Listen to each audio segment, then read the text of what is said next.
Sulit na serving, masarap at affordable. Hello guys! Ako nga pala si Lance, with the Z. Let's G! Sa Ragsak, Manila Cafe. And welcome to my solo content edition.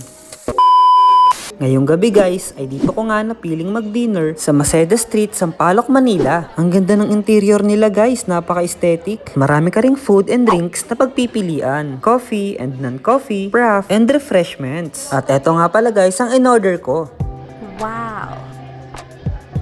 Nagulat ako sa laki ng serving at affordable ang price. Yung ragsak nga pala ay Ilocano word na ang ibig sabihin ay joy or happiness. At talaga namang sasaya ka sa dami ng serving nila dito. At take note guys sarap din yung food. Malapit lang pala ito sa UST. Kaya naman madalas itong crowded at maraming estudyante. Honestly, if you want a place to chill with friends or just need a quick coffee break, this is worth trying. Kaya kung nasa around Manila ka lang naman, ay isama mo na to sa iyong list ng cafe hopping.